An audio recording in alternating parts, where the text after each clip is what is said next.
How funny is this? She is obsessed with my Gatorade bottle.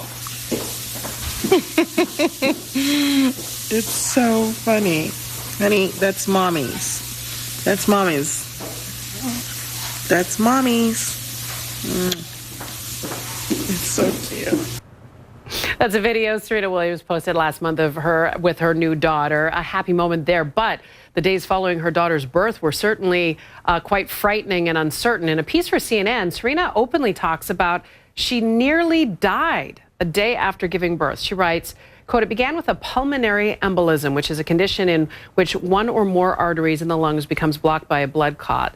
Because of my medical history with this problem, I live in fear of this situation. So when I felt short of breath, I didn't wait a second to alert the nurses." She goes on to describe the surgery that she then needed to have, and then spending the first, I think, 6 weeks of motherhood in bed recovering. But what she says she learned from her near-death experience is how many women around the globe, including here in the United States, do not have access to the health care that saved her life. Here to talk about this is someone who is on a mission to spread this word, is OBGYN and Dr. Lisa Masterson. Always a delight to see you. Can we back up and talk medical stuff for a second? Yes, absolutely. Pulmonary embolism. I mean, it's huge, and it's life-threatening. Big. Yes, it's absolutely life-threatening. She had a great team, and God bless you, she's doing well, and her baby's doing well. But yes, when a blood clot can attack the artery that supplies the oxygen stuff to the lungs, and it can damage the lungs, or it can cut. If it's really large, it can cut off oxygen and you can die. Oh my word. And people who are at risk of this are people who, just being pregnant actually gives you a risk. It already puts you at risk. It puts you at risk because those hormones can cause blood clots, just like birth control pills can cause blood clots. So just being pregnant can increase your risk of blood clots.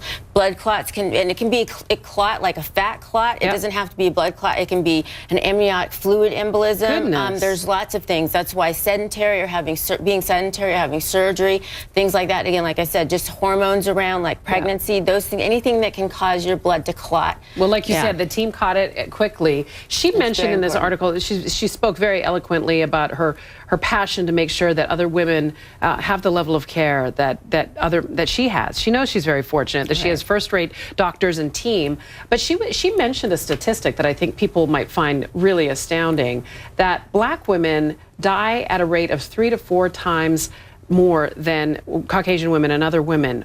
That just took me aback. 3 to 4 times, and that's exactly why I've been going around the U.S. We call it the Mobile Mom Squad, to try and get women access to prenatal care. We don't realize that we're like the United States, and we have the highest rate of maternal mortality of any industrialized. That doesn't even make sense. It doesn't make a sense. And it's been a problem. Maternal mortality has been a problem all around the world. And I've gone to Malawi and all kinds of places to try to change things, get more midwives, get more doctors.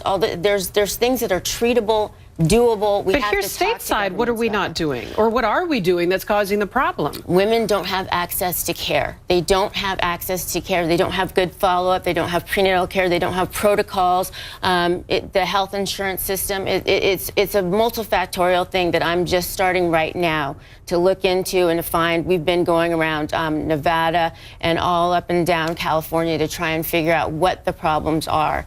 And it really is, it's very huge. This is obviously, as you assess, as you diagnose the problem, and you look at what's causing it, you have to look to government to a certain extent. But then there's also community measures that can be taken. Are there not? I mean, you're probably working to find solutions. There are communities around who are, and there's actually homeless pregnant women out there. There's a lot of communities. There's the prison system. A lot of places where there are pregnant women who can't get access to care. And we do have to talk to our government. We do have to get the community involved, and there are a lot of good places around here, and we're trying to help them all. Doctors, more doctors. We need more doctors getting involved in this problem, seeing it's so huge in the United States, and people don't recognize that. Yeah, I think that it's an awareness problem too, right? And I'm sure education is at the forefront of it. Understanding the importance of prenatal care, postnatal care, access to health. Continuity of care, getting the women into hospitals so they don't just show up emergently. I trained at LA County USC where women would just come and they would deliver, and you have these problems, life-threatening problems. You don't realize that pregnancy is one of the riskiest times for a woman in her lifetime. This one may be little, but folks, she is fierce, and she's going to make a change. Dr. Lisa Masterson, OBGYN, you've seen her face on national television. She's here with us to talk about her passion, which is making sure women, black women especially, black and brown women, have access to good health care. Keep on in the fight, okay? We will. We're going around in our truck. We're helping mommies. All right, I bet it's pink.